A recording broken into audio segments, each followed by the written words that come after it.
Business Model Generation, a handbook for visionaries, game changers, and challengers, summarized by Wiko Books. Learn how to build a business that creates and delivers value. Do you want to turn your great idea into a successful business? Or do you have a business already, but want to optimize it according to the needs of your customers? Well, then it's probably time to develop a business model. A sound business model is vital for any business. It nails down who your customers are, in which market you operate, who your partners are, which costs you have, where your revenues come from, in which activities you engage, and, ultimately, how you create and deliver value to your customers. In this book, you'll learn about the pillars of developing a business model.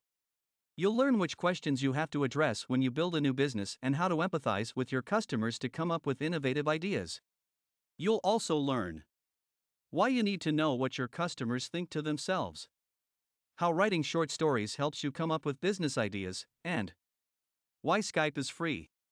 A business model starts with your customer groups, value propositions, and market channels.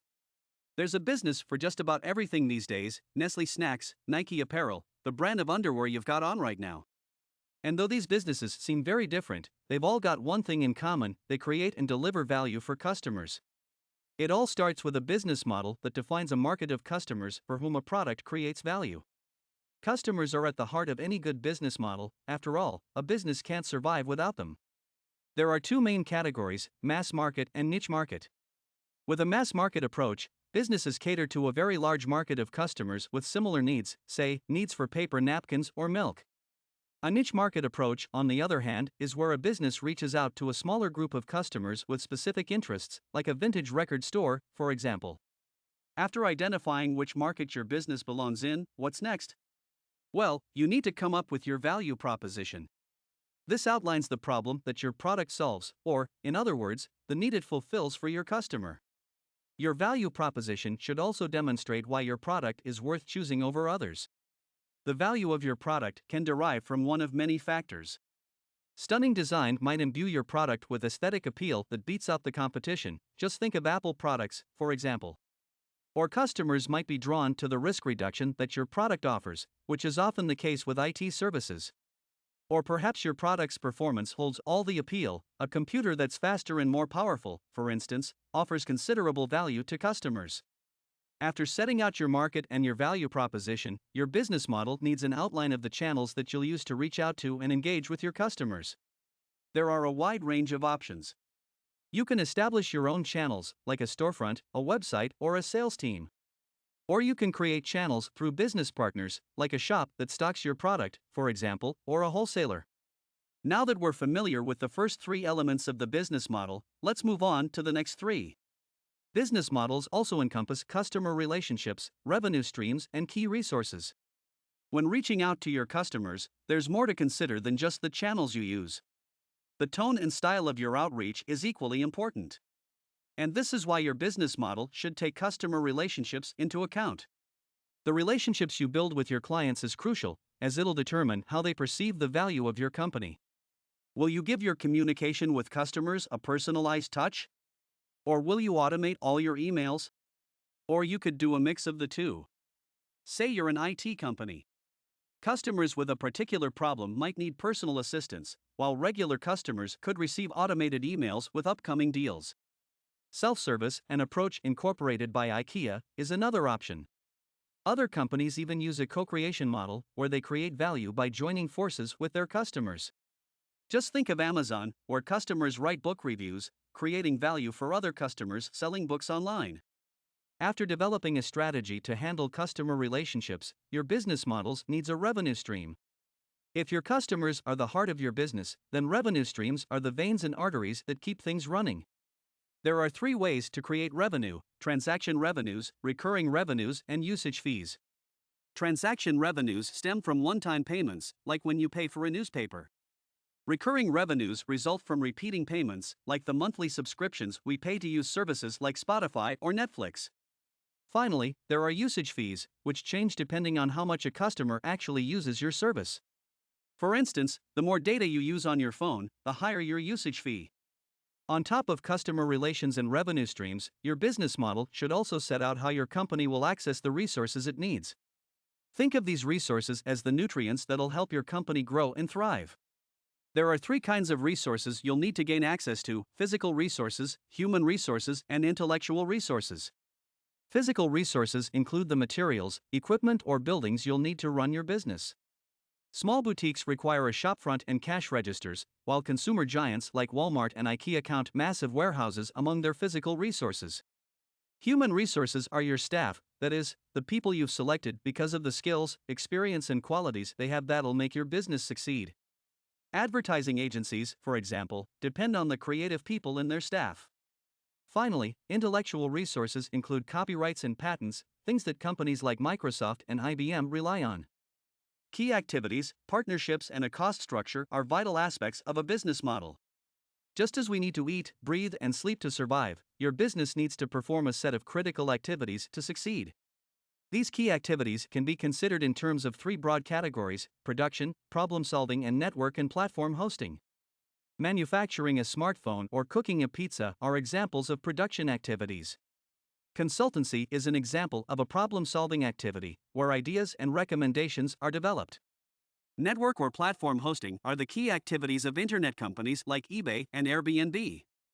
Alongside key activities, partnerships are another indispensable aspect of your business model. To run your business, you'll need to team up with others. Partnerships are essential to some of the world's biggest brands. Apple partners with Foxconn to produce their iPhones, for example. Partnerships are also a great way to reduce risk. Take the Blu-ray data storage format, for instance. Several electronics companies decided to develop a standard format together. This provided each company with a relative level of security. If each company had developed their own format, they would have run the risk of being outperformed by the competition and having their format displaced. A business model must include a cost structure, too. A cost structure defines where and what costs arise in your business. Some businesses are cost-driven, while others are value-driven. Cost-driven business models are based on the principle that costs should be kept as low as possible. This can be achieved by reducing the amount of service provided to your customers by using automated systems. EasyJet is an example of a cost-driven business. Private airlines, on the other hand, represent a value-driven business model. This approach focuses less on keeping costs low and more on offering customers a high-value product that justifies the higher prices. Okay, we've now covered all the essential elements of the business model. Next, we'll address how you can start building your own. Empathize with your customers to discover what they really need. Being an entrepreneur is all about taking risks and diving into the unknown.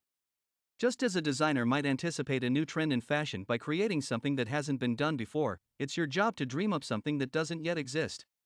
This is no small feat, but there's one tool you can use to get those creative juices flowing: customer insights.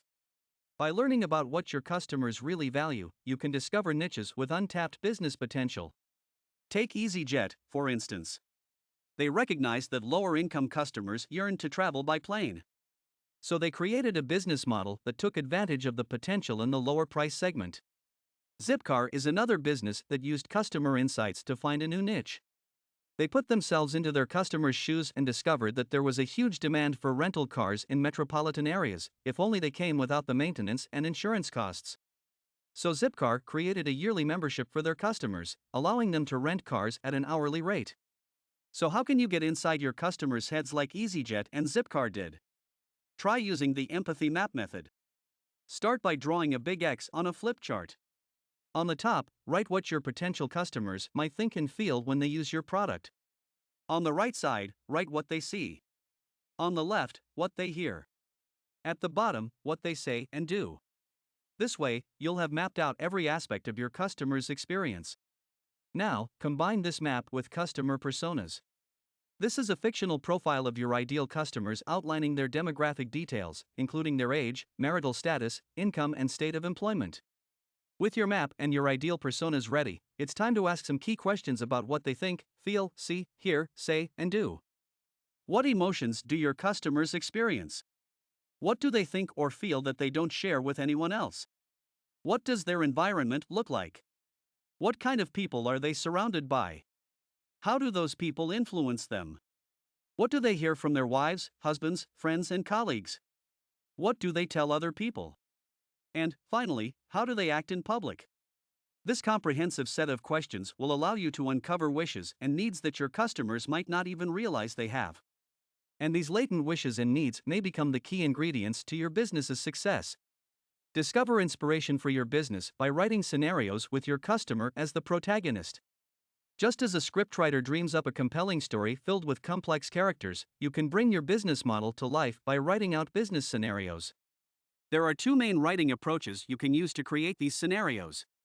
The first is coming up with straightforward scenarios that your customers might face. Take your empathy map and use it as your inspiration to write a short text about each of your customer personas, detailing their needs, aspirations, goals, and worries. These scenarios should be about 300 words each. Okay, now what?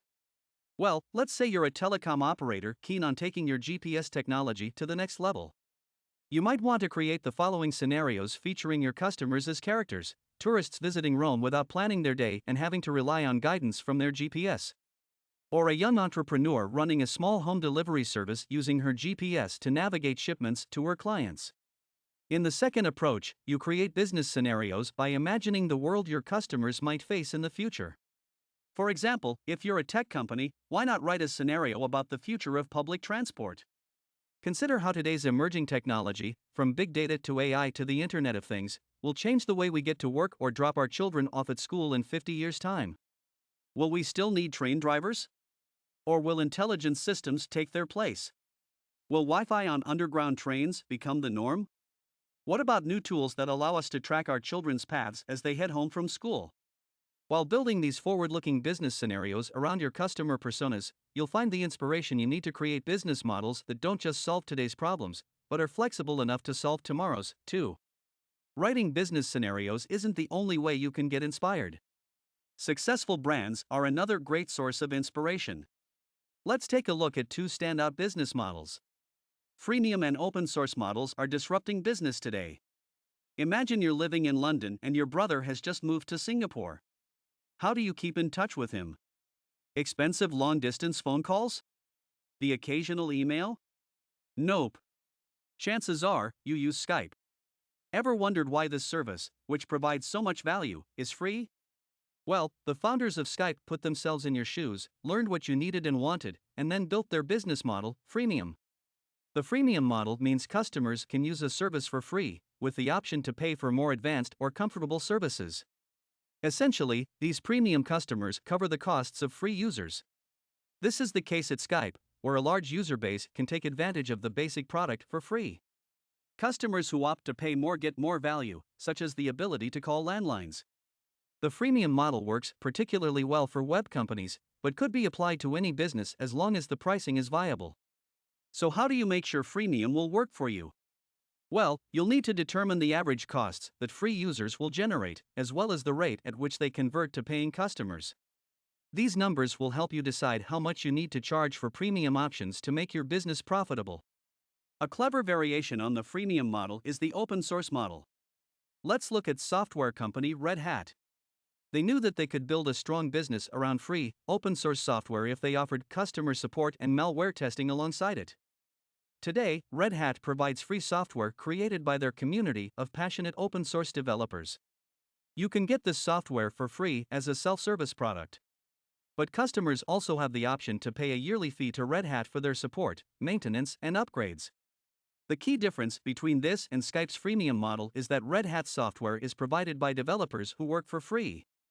There's one more business model to consider. It's called the long-tail model, and we can learn a lot from it.